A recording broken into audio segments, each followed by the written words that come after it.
Brian, what do you want to get out of Friday?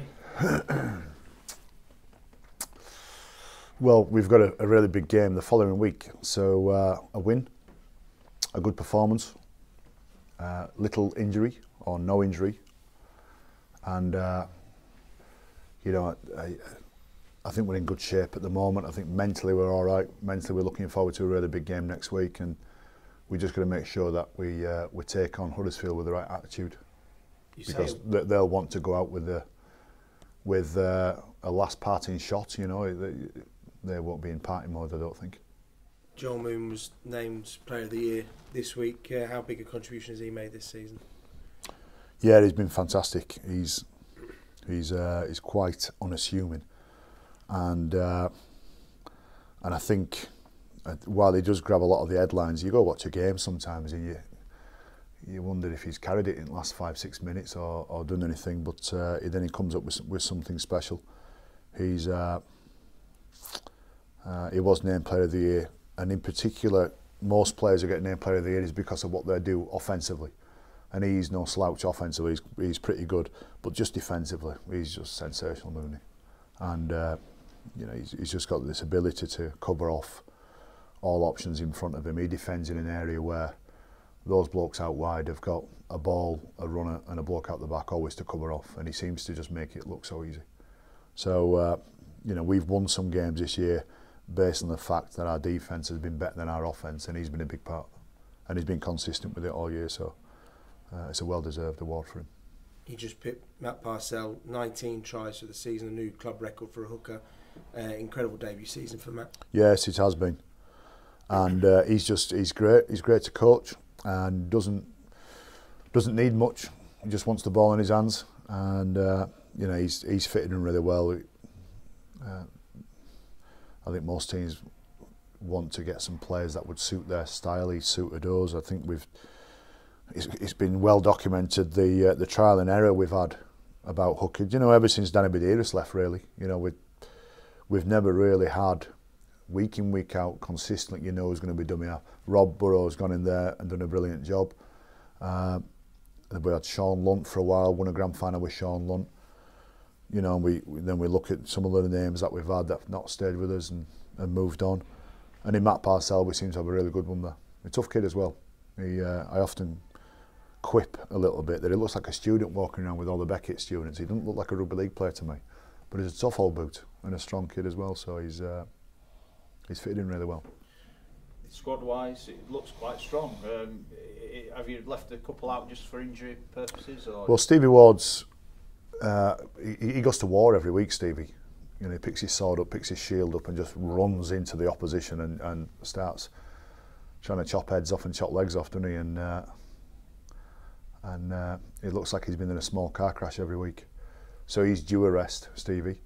Brad Singleton's been carrying a back, you know, sore back now for about 2 or 3 weeks, more than that. So he's due a rest.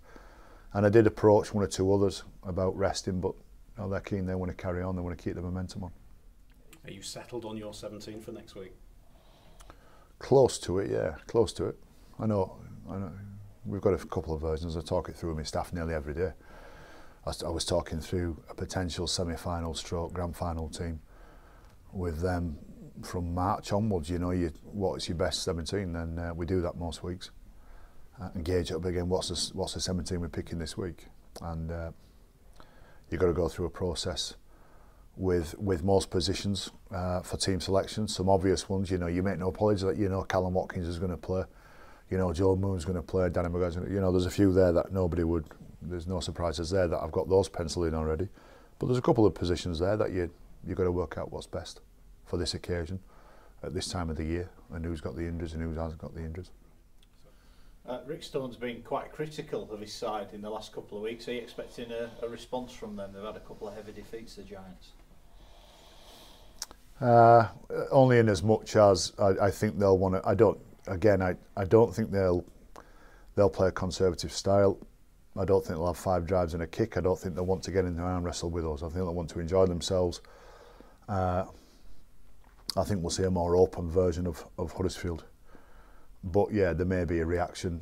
They may come out the blocks with a bit of a smack backside. but you know, after about 3 or 4 sets each, they're. I think Danny Brough can play a real expansive style. I think he can play a real attractive style, and you know, sometimes he can overdo it as well. Like most good halfbacks, they can overdo it and start overreading things. And I hope he does that as well. This weekend is round 30. If your side were to win, it would be 20 wins for the season, the same as the treble winning season. How do you assess the competition as a whole this year? Well, when you mention that stat, it's not easy to assess, is it? That, you know, we're currently winning as many games as we did in our best season ever. Yet there's been some moments where we've been despondent this year and really disappointed, and lots of things have been said about us. So it's an hard one to gauge.